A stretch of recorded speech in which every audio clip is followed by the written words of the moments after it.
Bright Duty. Every student matters. Now let us turn our attention to Genghis Khan's successors. Okay, what were the names or who were the rulers, Mongol rulers that came after Genghis Khan? So the first successor that we are going to learn about is Ogodai Khan. Alright. After an interval of 2 years, Genghis Khan's son Ogodai Khan was selected as the successor. So after Genghis Khan, Ogodai Khan, Genghis Khan's son became the ruler, the new ruler. He continued the expansion of the Mongol Empire into northeastern Asia. Northeastern part of Asia, conquering Korea and northern China in the process. So Ogodai Khan continued the expansionist policy that his father followed and extended the empire into northeastern Asia and conquered Korea and northern part of China. The armies of the Mongols had reached Poland, Hungary, and Egypt by 1241 AD and were determined to advance further. So the armies, the Mongol warriors or the Mongol army under Ogodai Khan had reached as far as Poland, Hungary, and Egypt by 1241 AD and was determined to go even further and conquer those areas. But at that time, Ogodai Khan died very suddenly. Okay, Ogodai Khan met with a sudden death. Okay. Now, according to the law, once the ruler dies, all the warriors, everybody had to get back to Central Asia, to back to Mongolia to elect a new Khan or to elect a new emperor. Okay, so all the warriors got back to Mongolia. Now, the leader of the Mongol expedition of Europe rushed back after the death of Ogodai Khan to press his claim for the new ruler, a successor of Ogodai Khan. Now, about a decade later, okay, after almost 10 years later, Möngke Khan, the grandson of Genghis Khan and the nephew of Ogodai Khan, ascended the throne and became the new ruler. Okay. Now, this succession of Möngke Khan was with the support of his mother, Sorghagani Beki. Okay. Now, by the time Möngke Khan became the ruler of the Mongol Empire, the Mongol expansion in the western part, okay, in the western part of the empire had lost its momentum, had started to loosen its grip, okay, or become weak. Now, the interesting part about the rule or the regime of this new ruler, Möngke Khan, was that the members at the court, at the imperial court, including Sorghagani Beki, the mother of Möngke Khan, they were Nestorian Christians. Now we know dominantly the Mongols were Buddhists, right? Now here Möngke Khan's mother was Nestorian Christians along with other members at the court. Now, while the court was nominally Buddhist, while majority of the people at the Mongol court was Buddhist, they maintained a policy which was tolerant towards all religions. Okay, but it continued to be, or it remained sympathetic towards the Christians. All right. In 1253 AD, the court followed the suggestion which was received from the Crusader kingdoms. Now, in the earlier chapter, in chapter 6, we learned about the Arab Empire, and there we also learned about the Crusades and the Crusaders from Europe, the Christian Crusaders who moved to Eastern Europe as well as Asia Minor and Middle East to fight the Holy War, to prevent the spread of Islam, right? Now, this suggestion from Europe arrived in Mongolia as well, and the Mongol emperor, Okay, the ruler, Monkey Khan, followed the suggestion that was received or that was given by the Crusader kingdoms in Syria to attack the Muslim capital of Baghdad and Cairo. All right. So they agreed to conquer and attack and conquer the cities of Baghdad and Cairo. In 1258 AD, Baghdad was thus conquered by Monkey Khan and it was looted. Okay, the wealth of these cities were plundered and looted, but only the Christians there were spared. Others were killed, massacred, and destroyed. Okay, so the invaders, the Mongols, killed the Abbasid Caliph, the ruler of the Abbasid dynasty, which we have already learned in the last class. But on the road to Cairo, Monkey Khan died. Okay, and this happened in 1259 AD. Now, much of the Mongol force who were there to fight these cities, they rushed back to home to elect a new leader because that was the rule for the Mongol warriors and officials. They had to immediately get back home to elect a new ruler. Okay. Now, because of this very fact that Monkey Khan died on while they were attacking Cairo, while they were going to attack Cairo, so this gave opportunity to the Egyptians to repel or to push back the Mongol attack in 1260 AD. Had the death of Monkey Khan not taken place, had the Mongol warriors not rushed back to claim or to elect its new ruler, the Egyptians had not been able to repel the Mongol attack, and probably Cairo would also have been conquered by the Mongols. All right. Now, the next successor that we are going to look at or learn about is called Kublai Khan. Okay, now in 1260 AD, Kublai Khan came to be the next ruler of the Mongol Empire. Now, the Mongols under this new leader, Kublai Khan, made wider conquests. So Kublai Khan also continued the persisting expansionist policy of the Mongol Empire and continued to make wider conquests and conquer more and more territories. Kublai Khan conquered the Sung Empire in China and thus brought both the South and North China together under his rule. So one of the achievements of Kublai Khan one of the achievements of the Mongol Empire under Kublai Khan was that it brought North and South China together in unity. Okay, so China was united under the leadership or under the regime of Kublai Khan.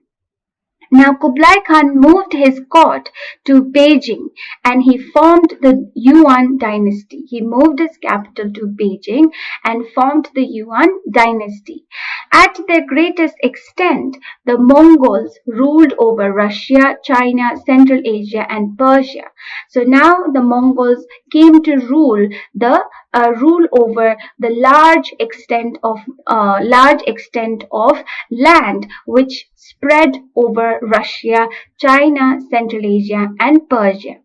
In theory, Kublai Khan was the ruler of all these regions, but in effect, the Mongol territory was divided into 4 separate kingdoms by this time. Now, because of the vastness of the large extent of the empire, it was separated into 4 kingdoms. All right. For its proper administration and functioning and governance. Okay, but in theory, all these kingdoms were directly under the rule of Kublai Khan. Okay, but in practice, they were actually divided into 4 different parts, and it was overlooked by officials and governors elected by Kublai Khan or who worked under Kublai Khan. All right. Now, Kublai Khan was a very was a very capable ruler. Okay, he ruled in the tradition of old Chinese emperors. He adopted the Chinese ways and traditions and ruled just like the old Chinese emperors. He built roads, he established granaries for wheat for days of famine, and gave assistance to orphans and sick. So he built roads for travel, for trade, for encouraging commerce. He also built storehouses to store grains for the times of need, in case of calamities, in case of famine, in case of drought. And he also provided aids to the orphans, to the poor, to the sick. Okay. He built a splendid capital at Peking and completed the last section of the Grand Canal, which connected Peking with Yangtze. So he moved the capital to Beijing, right? And this was called Peking. So he built a very splendid capital city, and he also finished the last section of Grand Canal. A canal was built, and this canal connected Peking with Yangtze. Okay.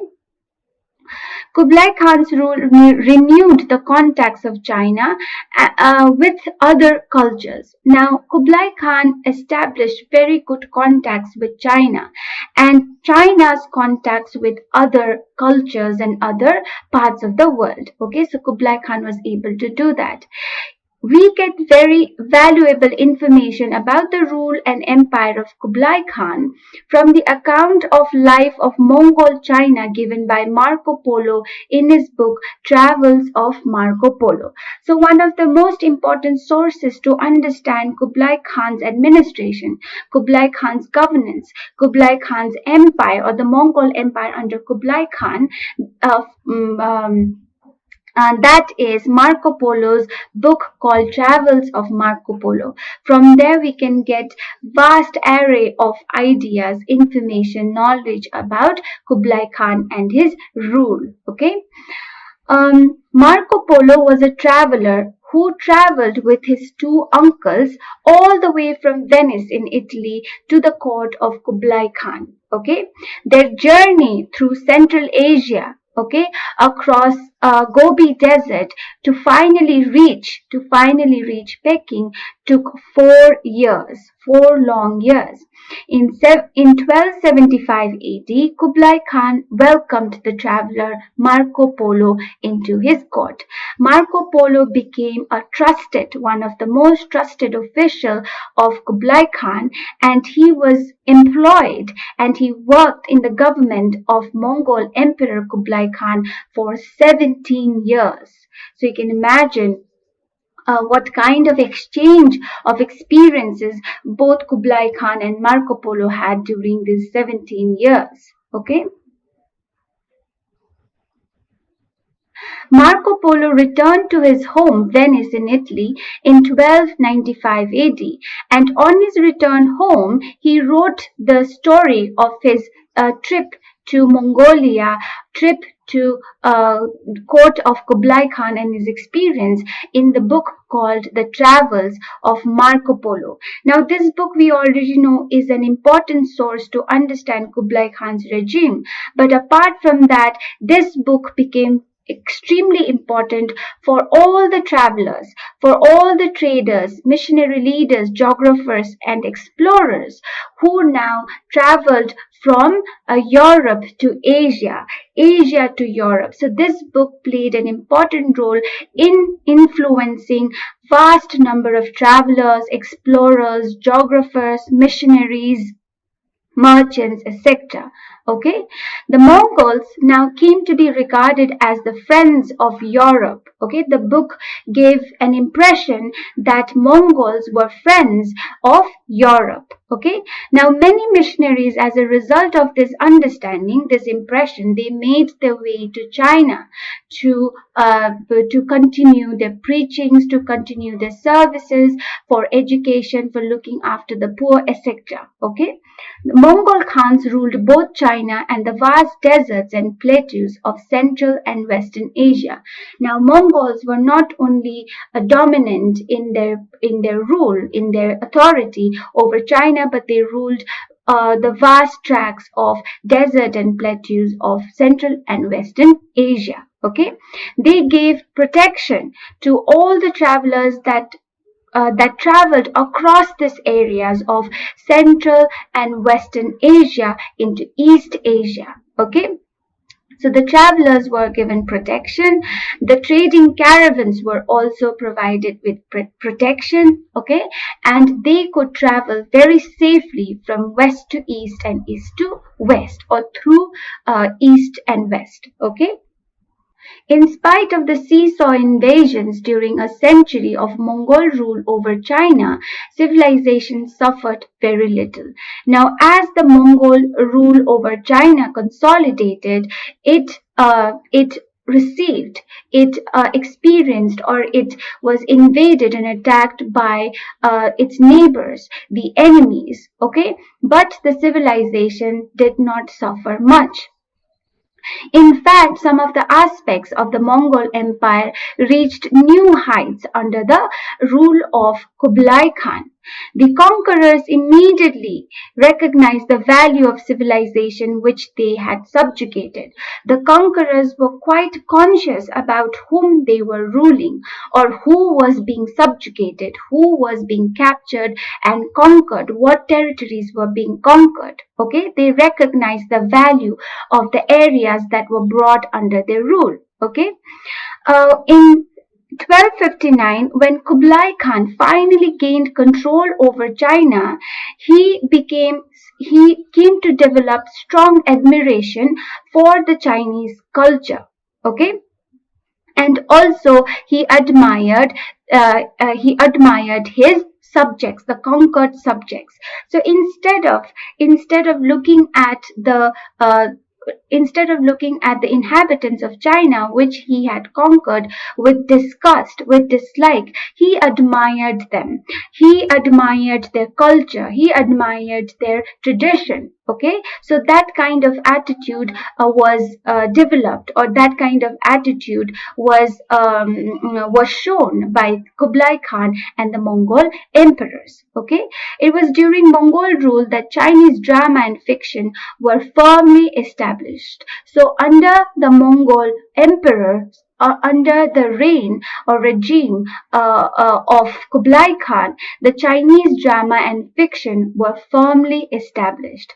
In a very short time, the Mongol conquerors were absorbed into Chinese way of life. So with the admiration of the Chinese culture and tradition, slowly they were absorbed into the Chinese way of life. Now they adopted Chinese way of life. They practiced the Chinese norms, customs, traditions, etc. Okay. By the 14th century, the last Mongol emperor in China, Yuan dynasty, had failed, and the outnumbered and alienated Mongol tribes had come back to the steppe region of Mongolia. But unfortunately, by the 14th century, the last Mongol emperor in China, who was descendant of the Yuan dynasty formed by Kublai Khan, had failed and declined. And because they had now become weaker, because they were now alienated from other Mongol tribes, now they went back to their original area, original place from where they had moved all the way to China. So they went back to their original place, which was the steppe region of Mongolia. Okay. Now let us take a look at the social, political, and military organization of the Mongol Empire, or the military, society, polity under the rule of Kublai Khan, Genghis Khan, and their successors. Okay, what was the society like? What was the military organization like? What was the polity like? Okay, so first let us look at military organization. Now, we all know that the Mongols, they were able-bodied male adults who could fight since a very early age, who could hunt since a very early age, and who could bear arms since a very early age. So they were trained people, okay, from a very early age, and they could hunt and they could fight and they could bear arms like crossbows, etc. Okay, they constituted the armed forces when the occasion demanded. Now, all the people, despite from a young age, being skilled hunters and warriors, every time the occasion rose, okay, in times of war, in times of conflict, they all joined the army in support of the emperor to fight against the enemies, okay, or the enemy tribes. All right. Now, the unification of the different Mongol tribes under Genghis Khan and the introduction of diverse people into his army complicated the composition of the army. So when Genghis Khan, we know Genghis Khan brought the confederation of the Mongolian nomadic tribes into one unit. All the tribes were now brought together in unity to form one particular unit. Okay, so that was done by Genghis Khan.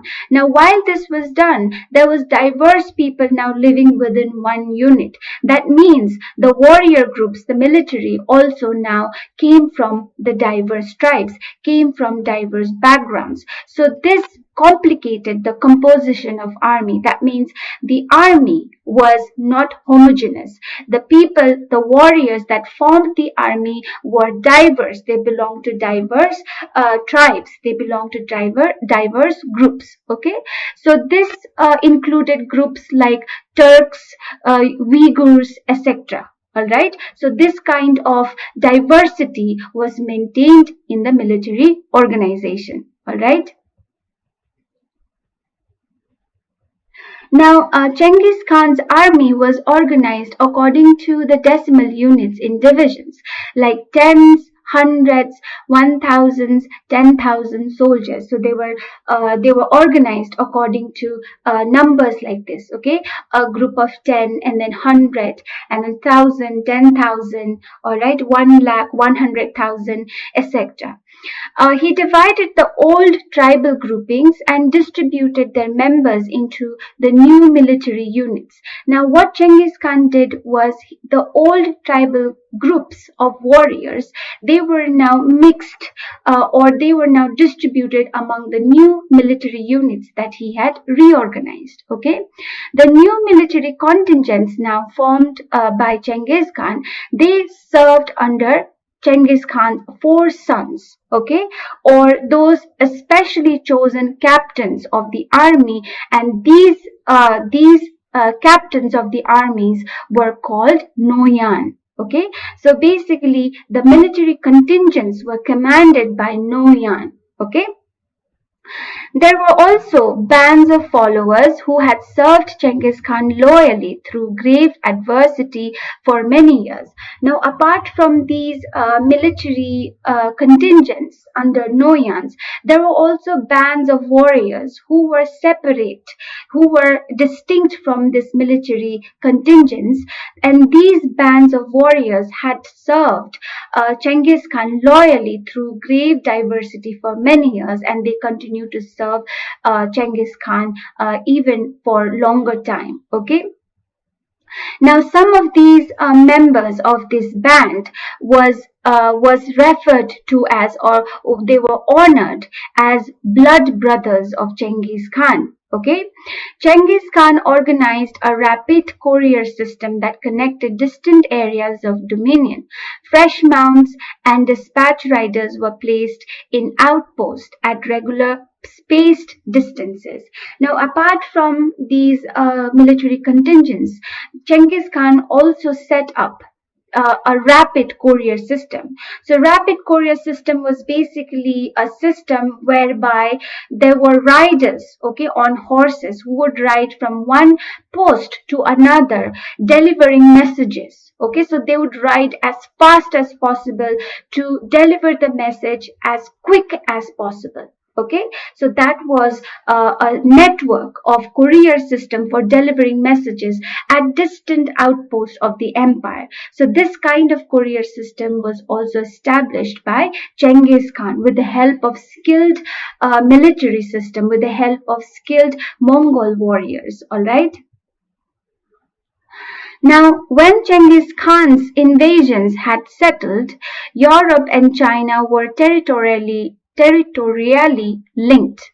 Now, when Genghis Khan did not conquer and invade the territories in Asia and in Europe and in West Asia, then what he did, he brought or he linked Europe and China together. Okay, so Genghis Khan's contribution was to bring Europe and Asia together in connection with each other. Okay, they were brought together and linked.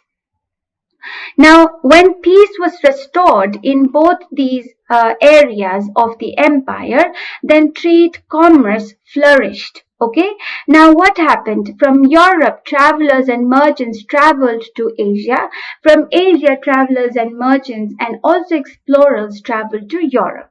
So with that, there was exchange of goods, there was exchange of products, both from Asia and Central Asia to Europe, but also from Europe, Central Asia to Asia, okay, or East Asia, okay. So the routes through which this travel, the routes through which this transportation of goods by travelers and merchants were made possible, these routes came to be known as silk routes. Okay, so these silk routes became important routes throughout Europe, Asia, Central Asia. Okay. Unlike the past, these routes were there before also, but during Genghis Khan, these routes further developed, they were maintained. All right. Now, these routes did not terminate in China, okay, did not terminate in East Asia. They continued north into Mongolia and to Karakoram, the heart of the Mongol Empire. Okay, so basically these routes also expanded, the network of these routes also expanded, and they were continued to be expanded by the Mongol emperors. Now the travelers and the merchants and explorers who traveled through these routes, they were given a pass, just like how we need passports to travel from one country to another. During that time, the travelers would be given a pass called paisa in Persian, Gerege in Mongolian, for safe conduct and ease of travel, so that they can travel safely and easily. Okay, and the traders, they paid a small tax called baj for the same thing, for the travel. So that was a travel tax, or the pass, the fee for the pass. Okay. Genghis Khan's grandson Kublai Khan, who died in 1294 AD, appeared to be the protector of peasants and the cities. Now, Genghis Khan's successor Kublai Khan also continued the efforts of his predecessor and continued to provide protection to the cities, to the travelers, as well as the poor and the peasants. Okay. Genghis Khan's son Tolu warned his family members and other generals to avoid exploitation of the peasantry. Genghis Khan's son Tolu also continued his father's policies and warned his family members, his officials and ministers, to not exploit the poor and peasantry. Okay? Now, from the time of Genghis Khan, the Mongols had recruited civil administrators from the conquered societies. So we already know this. The Mongols, as they conquered more territories, they did not get rid of the local administrations and the local administrators. Okay, they continued to use the local officials of that area. Okay, so they also, in case of more recruitment, they recruited the local people in the administration or in the offices. Okay, so now this helped in the integration of the distant dominions, because the Mongols gave this kind of freedom to the conquered territories. This because of the relationship of respect that the Mongols delivered towards its conquered territories. This in turn helped in the integration of all the distant dominions to the Mongol Empire. Okay, and the backgrounds of training and military tactics. Okay, these were very helpful to check the frontiers of the empire, to check the invasion and attack of other nomadic tribes. Alright, the Mongol Khans trusted them as long as they continued to raise revenue for their masters, and these administrators commanded considerable influence. Now, the local administrators in distant dominions, in distant parts of the empire, they were given certain amount of freedom, and local officials were recruited. So this of course helped in the integration of that dominion with the Mongol Empire. This strengthened the and consolidated the empire as well, but this also helped increase or help develop loyalty or good relations, trustful relationship, a relationship of trust between the distant dominions and the center of the Mongol Empire or the Mongol Emperor. Okay, so that kind of relationship was established between local administrators of the conquered territories to the Mongol Empire or the Mongol Emperor. Okay, now Genghis Khan also promulgated Yasa. Now what is Yasa? Yasa was the code of law. So this was the main rule, okay, the legal system. Now Yasa concerned with administrative regulations, the organizations of the hunt, and the postal system. So this code of law was applied for the administration, the organization of the hunt or the military system, and the postal system, okay, the courier system. By the middle of the 13th century, the Mongols had emerged as a united people and created the largest empire as a result of its administration, as a result of its strong military system, as a result of its code of law. Okay, and by the 13th century, it turned to be one of the largest empire in the world. Okay, the world had never seen such a large empire until then. And what is interesting about the Mongols is that they dominated such a vast region which extended from Eastern Europe to East China, okay, which extended from Russia to the southern part of China. Okay, but what is interesting is that despite they held control over such a vast area, the Mongols were actually a minority.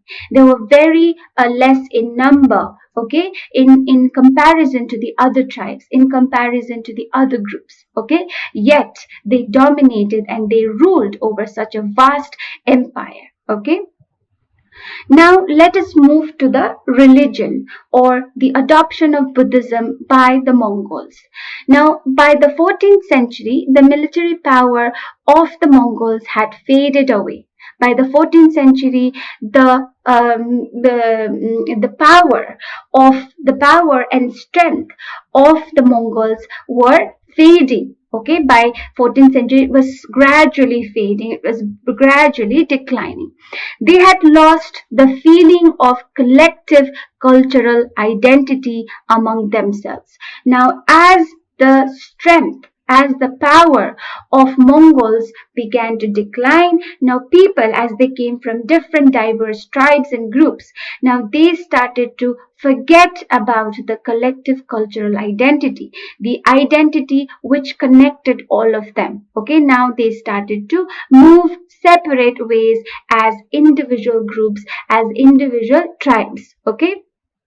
So now they began to develop a spirit of communalism. Okay, a spirit which they only now concentrated with, they focused on their individual tribes and what was good for their tribes, what was profitable and benefiting the tribes. Okay, they did not care about being a part of one union and joining the confederation. Okay, so this kind of spirit of communalism, it spread over the steppe, okay, the steppe of Central Asia, and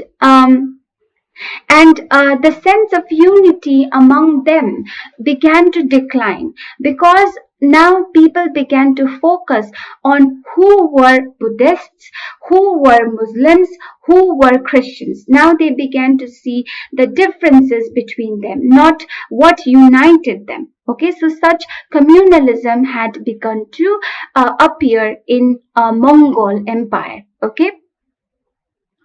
Even the Mongols in Mongolia had been divided into three parts by the tribal criteria and were engaged in mutual bloody warfare.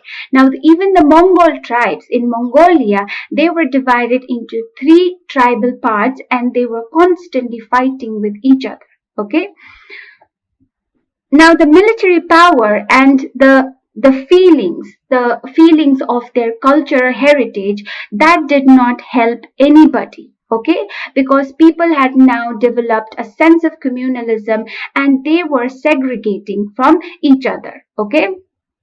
So the Mongol emperors began to realize that there should be something which would keep the Mongol tribes together. Okay, which would bring the Mongol tribes closer to each other. Okay, so because of this reason, for this particular purpose to bring the Mongols together, the emperors chose Buddhism to be the state religion. Okay, now this choice of Buddhism to be the state religion of the Mongols was not incidental. It did not happen just like that. Okay, Buddhism had successfully unified the Mongol tribes spiritually and assisted to a great degree the Mongol rulers to counter the threat of the security posed by Christians, Russia and China. Now, because the Mongols now, practice the religious faith of Buddhism, this brought the Buddhists together. The Buddhist tribes, the Mongol tribes following Buddhism together so that they can fight against other religious groups like Christians, the Russians, the Chinese, okay, who belong to other religion to protect the Mongols' territory and their rule, okay. Now, apart from this, there were other positive impact of the spread and there was other positive impact of the introduction of Buddhism in Mongolian society. Okay, now Buddhism became one of the most important criteria of the nomadic Mongolian identity. Okay, now Buddhism came to be associated with the Mongols and Buddhism became a part of the identity of the Mongols. Alright, the Buddhist monasteries were now built and they turned into unique cultural centers of the Mongolian society. Okay, now these monasteries, they also built big libraries. So the monasteries came with big libraries. These libraries were centers or hubs of knowledge. Now these libraries did not only contain Buddhist texts, but also many other books related to science, technology, history, philosophy, literature, etc. Okay. So, a lot of traditions and customs of the Mongols were actually enriched by Buddhism, okay, enriched by the Buddhist practices. Alright? By the 17th century, the Mongol speaking Buddhist nomads were quite different from the Muslim nomads, both by religion and language. Now, because of this strong association of Mongolians with Buddhism, by the 17th century, the Mongol speaking nomadic tribes now began to emerge as a distinct group from those who believed or practiced Muslim faith and also spoke different languages. Okay, so this distinction began to emerge. Buddhism gave the final touch in the formation of the nomadic Mongol society, and a society with distinct characteristics of nomadism appeared in the country. So, Buddhism actually gave a final touch to the formation of the nomadic Mongol society and its culture. Okay, the Mongol culture, the Mongol people, the Mongol language came to be identified with Buddhism, with Buddhist practices, with Buddhist religious teachings, etc. Okay.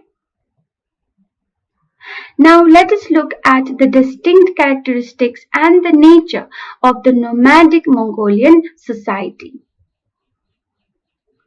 Now we all know the nomadic Mongolian society, they had their own unique way of life. They had their own customs and traditions which were very distinct and separate from those settled in both China and Russia. Even though the Mongols lived together as one with other groups, with other communities, religious communities, but the Mongolian society, they had peculiar way of life, customs and traditions. The Mongols developed agricultural science. Okay, and this fitted their nomadic civilization. They developed their knowledge about agriculture because that suited their need. Okay, their the nomadic nature of their tribe, of their society, it required them to develop knowledge about agriculture so that they can use it for their own livelihood, for their own sustenance. Okay. They also bred special type of cattle. They emerged as the best breeders of horses, and this also developed because of how it was required for their way of life, for the way they lived, for the way their society functioned, their culture functioned. Okay, the Mongolian livestock did not give plenty of milk or meat.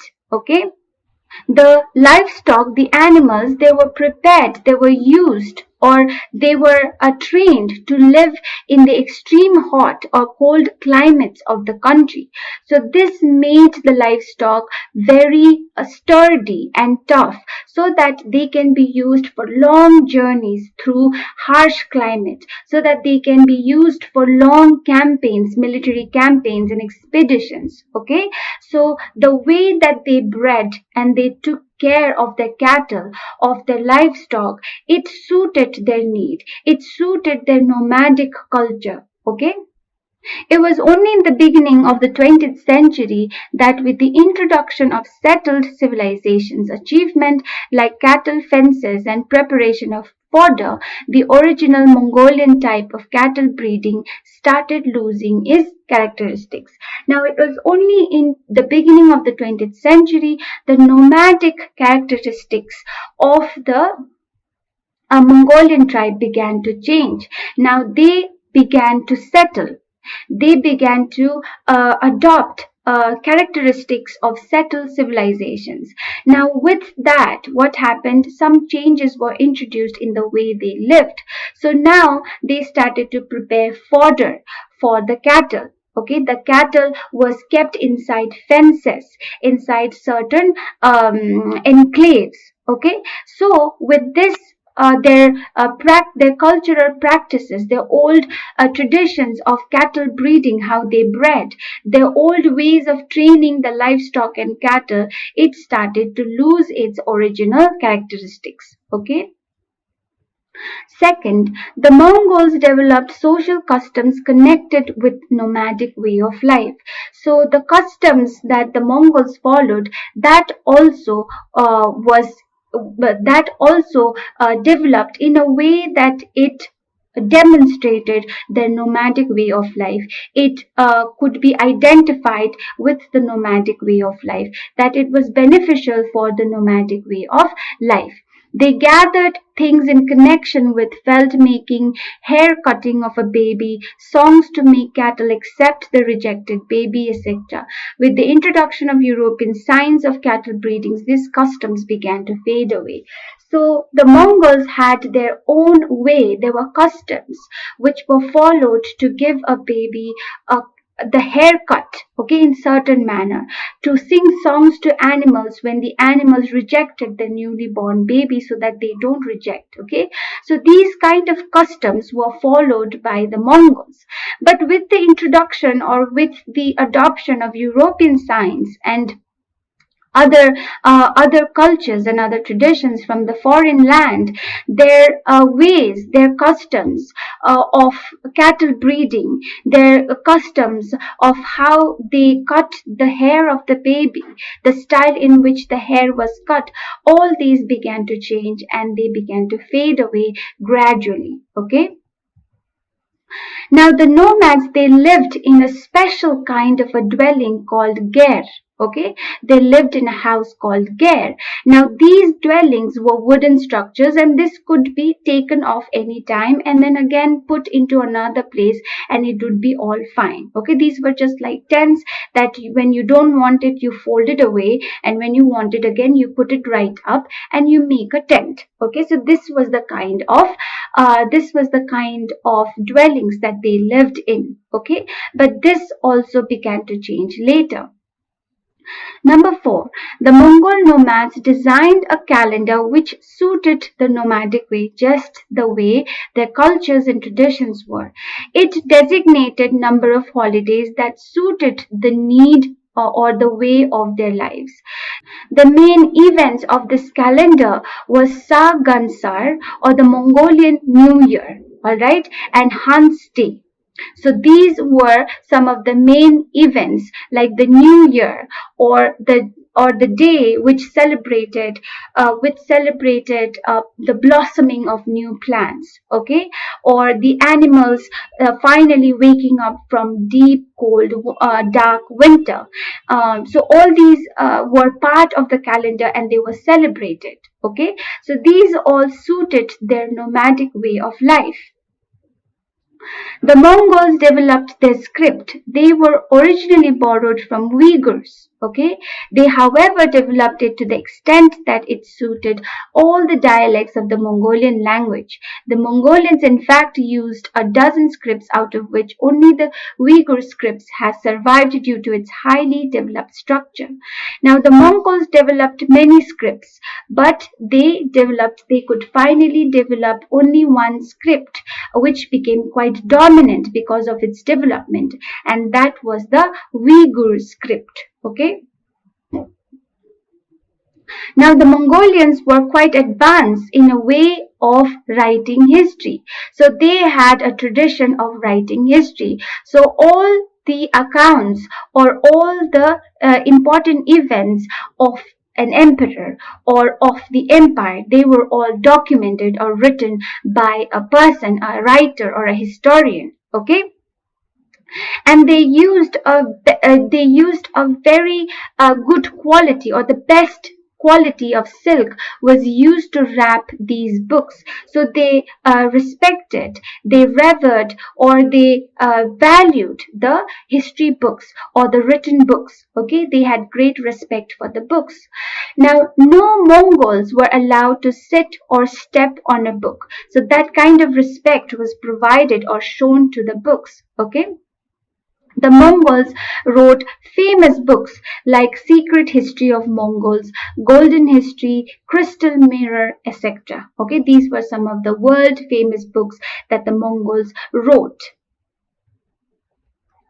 Now, we already know about the adoption of Buddhism by the Mongols.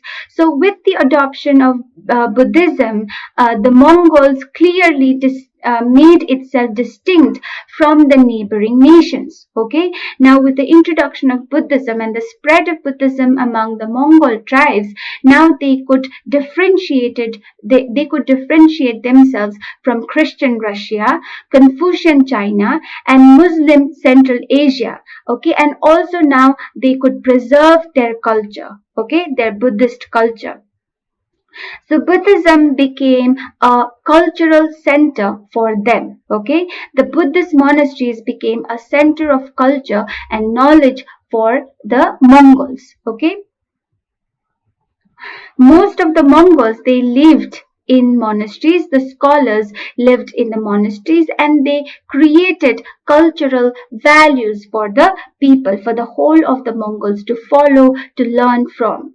A special type of symbiosis developed between nomadic horsemen and settled monasteries. Now, these monasteries started to develop connections with the nomadic herdsmen, with the nomadic tribes. Okay, it first looked like a religious relationship, but it had deeper roots for the way of life of the society. Okay, it looked like as if they had the relationship between the monastery, the Buddhist monastery, and people or groups, or the Mongol groups were religious, but it was much more than religious relationship. It was basically the way of their life. It was how they lived, how they survived. Okay, the nomads supplied food, money, and other things to support the monasteries financially. The monasteries actually survived with the support received from the Mongols. The monasteries, on their part, they acted as the preservators, as the curators of the Mongol tradition, as the gatekeepers of the knowledge and the culture of the nomadic Mongol tribes. Okay, so that is why the Buddhism as a philosophy and Buddhist monasteries as centers of cultural hub became extremely important for the Mongols. Now let us see how Mongols are viewed in the world history. By the beginning of the 20th century, and after the establishment of communist regime in Mongolia, the nomadic way of life of the Mongols underwent serious changes. With the establishment of communist regime in Mongolia, and by the beginning of the 20th century, there were great or immense changes that occurred within the Mongolian society, okay, the nomadic Mongol society. The new regime systematically eliminated all the monasteries. This new communist regime, it eliminated all the monasteries. In 1929, there were 700 monasteries in Mongolia, but by 1989, only one was left. Okay, so such was the elimination process followed by the communist regime in getting rid of all the monasteries. Okay. Now, with the decline of the monasteries, what happened was many customs, traditions, and the culture of the nomadic Mongol society that began to be faded. We know that monasteries acted as a center of Mongol culture. Now, with the destruction and elimination of these centers and hubs of culture, the Mongol tradition, customs, knowledge, they all started to fade. Okay, the Uyghur script, which was developed by the Mongols, now that was changed to Cyrillic. Okay, it thus cut off the new generation from the cultural heritage of the previous generations and transformed the logic of language. So what happened was that now the new coming generation of the 20th century was completely disconnected from its cultural heritage. And how that disconnection happened with the elimination of the monasteries, with the change of the language. Okay, so these were the ways in which there was a disconnection between the newly emergent communist regime, and the old Mongol nomadic society. Okay. Now, the new Gregorian calendar was introduced. Earlier, the Mongols had their own calendar. Okay. But now the new Gregorian calendar was introduced, and the earlier celebrated holidays of the Mongols were banned. They were no longer allowed to be celebrated. Now, the Mongolian New Year was declared as a holiday only for the herdsmen, only for a small group of people. The Mongolian New Year was allowed to be celebrated. The old methods of agriculture and rearing of livestock, their breeding, was replaced by European scientific methods. The knowledge that was now brought from Europe, the knowledge from Europe which influenced the different aspects and different spheres of life in Mongolia. All these changes drastically affected the traditionally nomadic Mongolian society. Okay, so these kind of changes which took place by the 20th century was slowly and gradually eradicating the traditionally nomadic Mongolian society. After the achievement of independence from Soviet control, the country of Mongols created its own identity as an independent nation. So Mongolia came under the Soviet control. After its independence, it again created itself as an independent nation. They now portrayed Genghis Khan as a great national hero. Okay, he is respected and venerated for his achievements and remembered by the people in Mongolia with great pride. The people of Mongolia are mobilizing the memories of their past and establishing, with the help of those memories, national identity to carry their nation into future, to help remember the people of its great cultural heritage of the past. Okay. So that is how Mongolia has evolved over the period of time. Now let us look at the decline of the Mongol Empire. How was the Mongol Empire, how did the Mongol Empire come to a decline? Now, the basic cause of the decline of the Mongols was that they were very few in numbers. The strength of the Mongols were not much. They were actually minority. Okay, the Mongols were a minority. Okay, they were not majority, right? And their ways of living was quite primitive. The way they administered their different spheres of life, they were quite primitive in relation to the subjects, to the people that they ruled over. Okay, Pushkin remarks, has said that the Mongols were Arabs without Aristotle and algebra. So Arabs were very advanced in technology, in science, in literature, in art, architecture. We have already seen that, right? They had great philosophers, scholars, poets, physicians who contributed towards the progress and advancement of the Arab Empire. But the Mongol Empire, despite its vastness, despite its power and strength, it was quite primitive. It did not introduce modern, progressive ways of advancing its technology, science, etc. Okay. Now, they were not assimilated with the subjects when they settled down to enjoy their conquest. Now, after the Mongol emperors conquered other territories, they did not assimilate the subjects.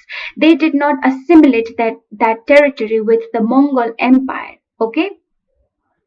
So what happened was these territories, they started to have different languages, religion that the people there followed and spoke. Okay, different traditions and customs were followed. Now these subjects, these people, and the people of Mongolia, or the people living in the Mongol Empire, they were free to adopt these customs, to adopt these languages. Okay, so this kind of freedom, or this kind of policy, it helped in creating a strong bond for the imperial unity. It unified the empire. Okay.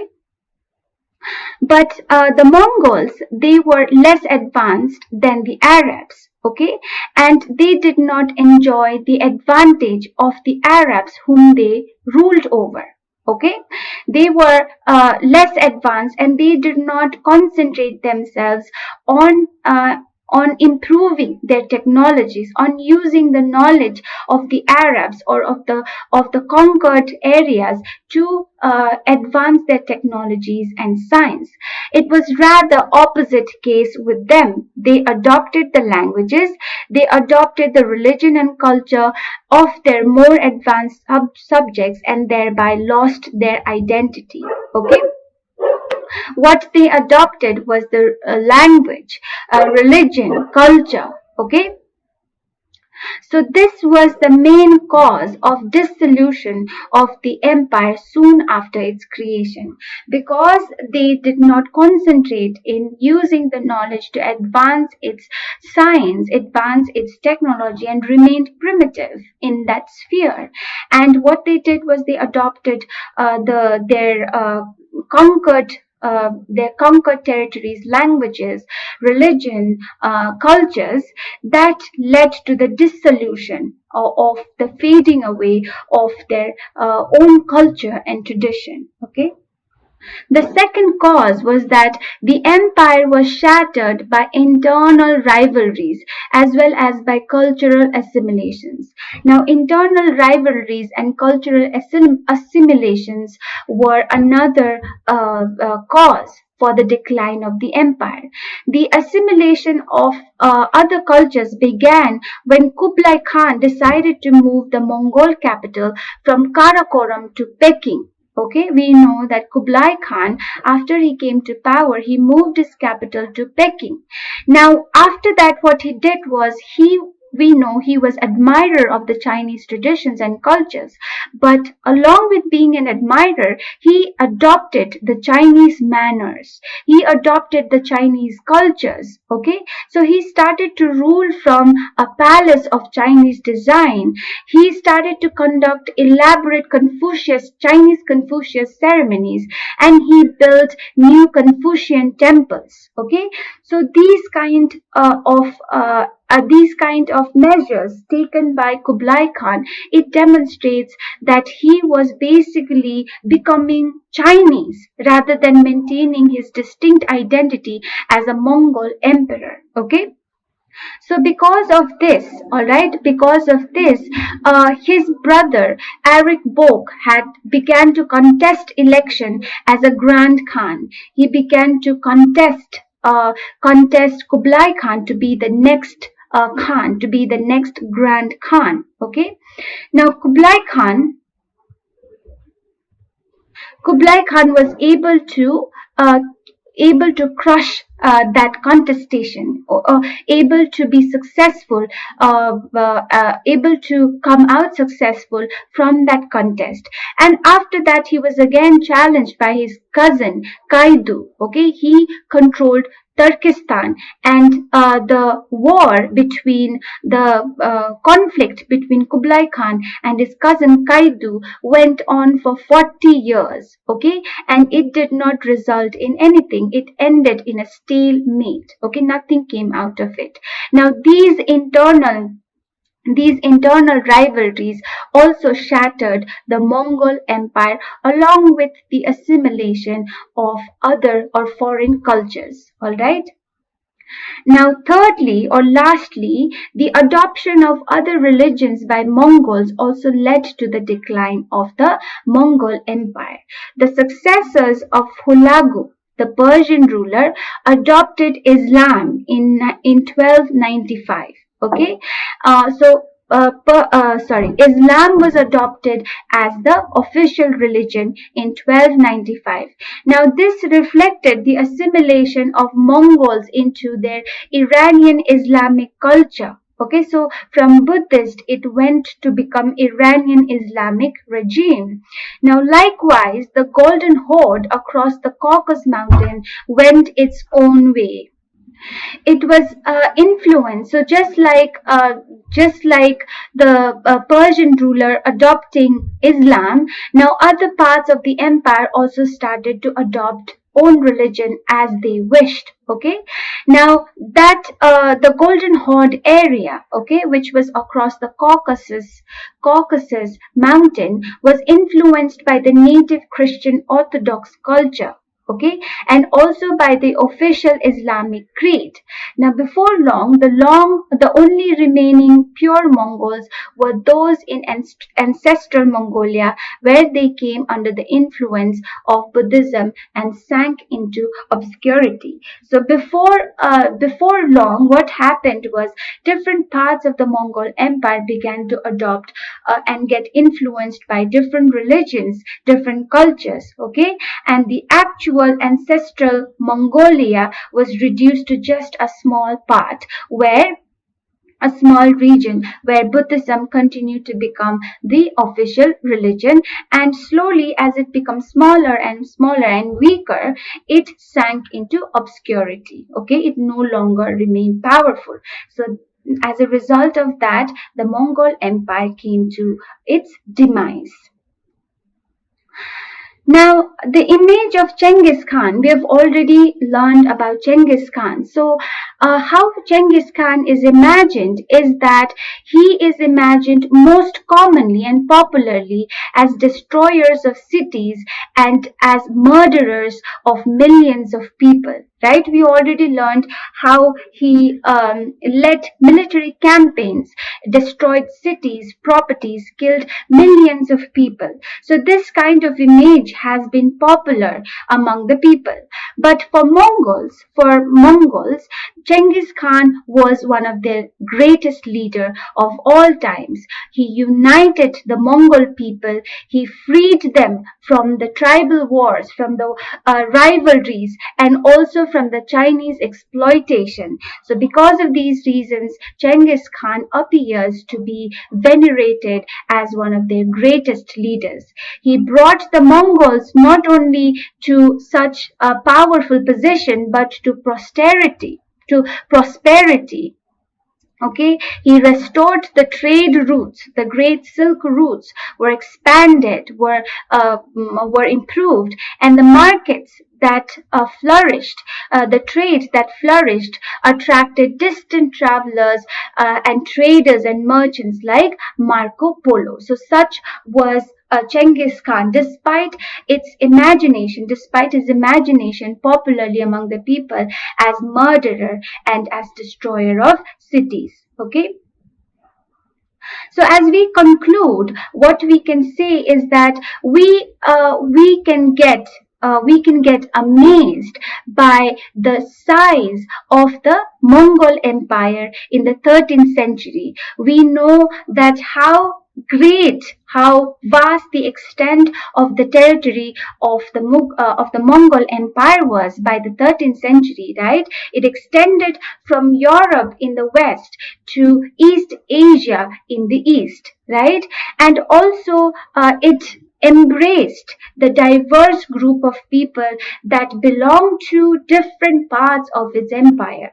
Some were Muslims, some were Christians, some spoke Turkish, right? So there were various languages that were spoken by the people. And despite this diversity, the Mongol emperors, they embraced all the people and its cultures and traditions. The Mongols, they themselves, as a result of their assimilation with different regions, as a result of the influence by different religion, different customs and traditions, they belong to different religions. Okay, some were shaman, some were Christian, some eventually also became Islam. Okay.